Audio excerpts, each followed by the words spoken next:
आज के वक्त में इंटरनेट बहुत ज़रूरी हो गया है और हर किसी के पास इंटरनेट अवेलेबल है। इंटरनेट जिस पर दुनिया की सारी जानकारी मौजूद है और इतने डाटा अवेलेबल हैं कि हम सोच भी नहीं सकते। इंटरनेट की मदद से हम देश विदेश की जानकारी घर में बैठे बैठे ले सकते हैं, वो भी बस एक क्लिक से। पर जैसे हर चीज़ के फायदे और नुकसान होते हैं, वैसे ही इंटरनेट के भी बहुत से फायदे हैं और बहुत से नुकसान। और कई नुकसान तो ऐसे हैं कि जिसमें आप अपनी जान भी गंवा सकते हैं। कई बार हम इतने उत्सुक हो जाते हैं ऐसी चीज़ें जानने के लिए जो कि खतरनाक और रहस्यमय होती हैं, जैसे डार्क वेब, म्यांमार वेब और भी बहुत कुछ, जहां केवल जाने भर से ही आप पर बहुत मुसीबतें आ सकती हैं। ये कहानी है जापान में रहने वाले मित्सु की, जो हाई स्कूल का स्टूडेंट था।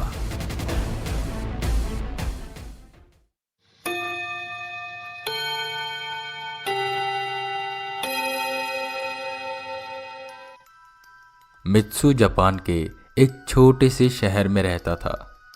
वो बहुत ही शाई और इंट्रोवर्ट था, जिसकी वजह से उसके ज़्यादा दोस्त नहीं थे, बस गिने चुने 2 से 3 दोस्त। और उनमें से एक कियोशी उसका बहुत अच्छा दोस्त था, जो कि उसका क्लासमेट भी था।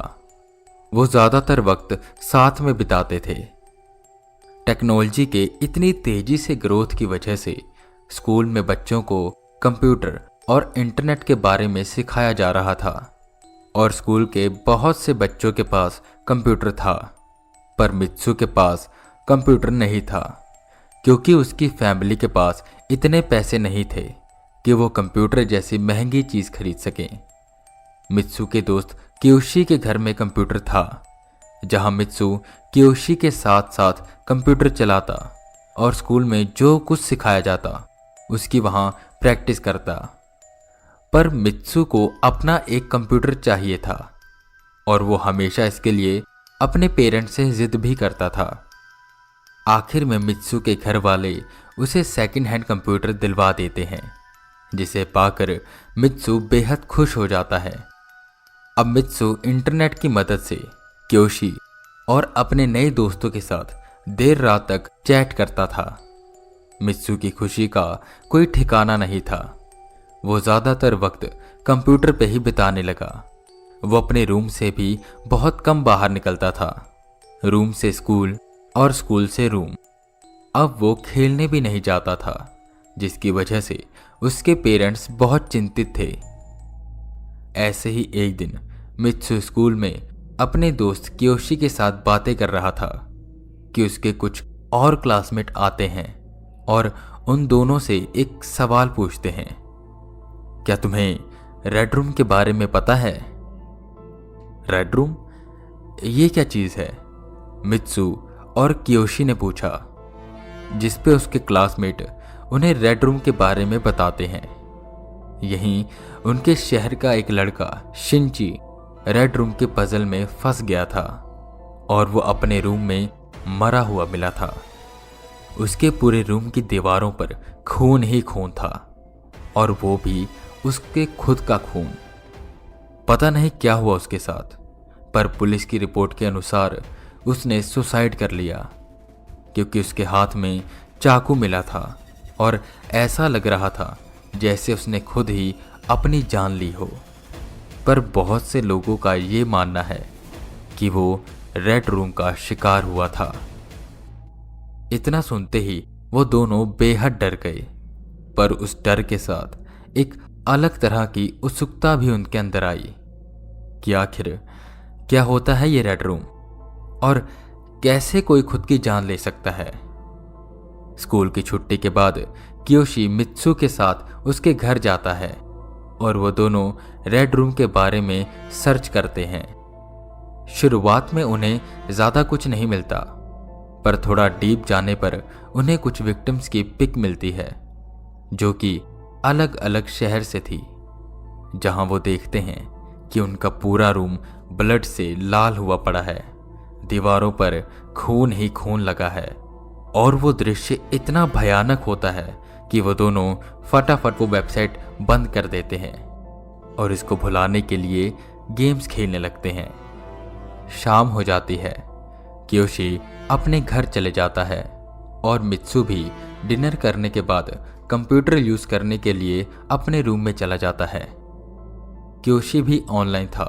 कुछ वक्त बातें करने के बाद कियोशी मित्सु को बताता है कि उसने घर जाकर थोड़ा और रिसर्च किया रेड रूम के बारे में। उसे कुछ आर्टिकल्स मिले हैं जिसे वो मित्सु के साथ भी शेयर करता है। पहले तो मित्सु का मन नहीं मानता, पर उसके अंदर इतनी जिज्ञासा आ रही थी कि वो उस आर्टिकल को खोल लेता है और पढ़ने लगता है।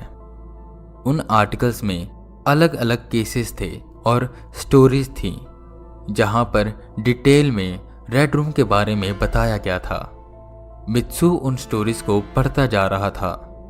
उसे डर भी लग रहा था, पर अब हाल ये हो चुका था कि वो चाह कर भी छोड़ नहीं पा रहा था। वो लगातार उन कहानियों को पढ़ता जा रहा था। वो बस एकटक कंप्यूटर के मॉनिटर को घूर रहा था। तभी उसे किसी के दरवाजे पर नॉक करने की आवाज आती है। उसका उठने का मन नहीं था, पर बार बार आवाजें आने के बाद वो इरिटेट हो जाता है और उठकर दरवाजा खोलता है, जहां सामने उसकी मां खड़ी थी, जो उसके लिए दूध लेकर आई थी। मित्सु जल्दी से दूध को पीता है और ग्लास वापस देकर दरवाजा बंद कर देता है।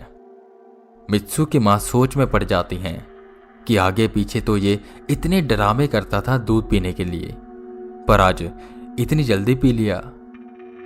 वो ये सोचती सोचती नीचे चली जाती हैं और मित्सु अपने कंप्यूटर के पास जाता है, जहां वो देखता है कि पूरी स्क्रीन ब्लैक हो चुकी है।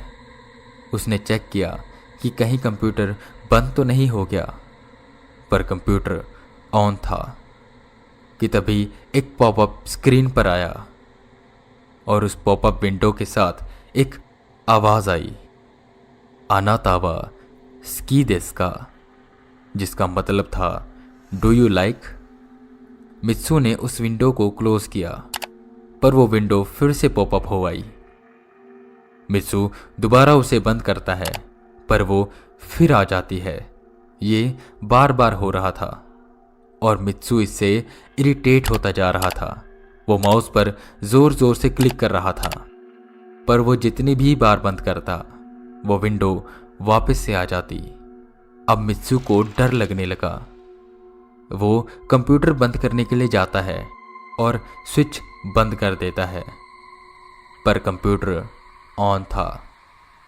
इस बार एक अलग तरह की विंडो पॉपअप हुई और एक आवाज आई, あなたは赤い部屋が好きですか? इस आवाज का मतलब था do you like red room. Mitsu एकदम से डर गया। वो कंप्यूटर को ऑफ करने की कोशिश कर रहा था। वो बार बार स्विच ऑन करता ऑफ करता, पर कंप्यूटर पर कोई फर्क ही नहीं पड़ रहा था। वो सीपीयू के बटन को जोर जोर से दबाने लगा कि तभी वो पॉपअप क्लोज हुआ और उस ब्लैक स्क्रीन पर कुछ नेम टाइप होने लगे, जिसमें जो नाम सबसे आखिरी पर था, वो नाम मित्सु के दोस्त कियोशी का था। कियोशी का नाम पढ़कर मित्सु के पैरों के नीचे से जमीन खिसक गई। मित्सु बेहद डर गया। उसे कुछ समझ नहीं आ रहा था कि वो अब क्या करे और क्या नहीं, कैसे बचे इस रेड रूम से। क्या ये उसके साथ कोई प्रैंक तो नहीं कर रहा? क्या सच में वो अब मर जाएगा? क्या होगा उसके साथ? ये सब बातें मित्सु के दिमाग में घूम रही थी कि तभी एक नवा नाम टाइप होना शुरू हुआ और वो नाम था मित्सुका। अपना नाम पढ़ते ही मित्सु वहां से भागा। उसने दरवाजा खोलने की कोशिश की, पर दरवाजा बंद था। मित्सु कुछ वक्त वहीं दरवाजे के पास खड़ा रहा, अपनी आंखें बंद कर कर कुछ सोचता रहा। फिर वो कंप्यूटर के पास आया और मॉनिटर को एक टक देखने लगा। ऐसा लग रहा था जैसे वो किसी के वश में आ गया हो। मॉनिटर को देखते देखते उसके चेहरे पर एक अजीब सी मुस्कान आई। फिर वो उसी बेंच पर पड़े एक कटर को देखता है, कटर को उठाता है और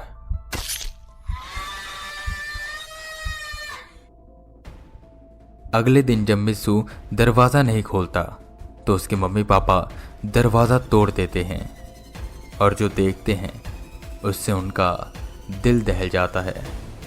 मित्सु के रूम की दीवारों पर खून ही खून था और मित्सु कंप्यूटर के सामने डेड पड़ा था। उसके हाथ में वो कटर था।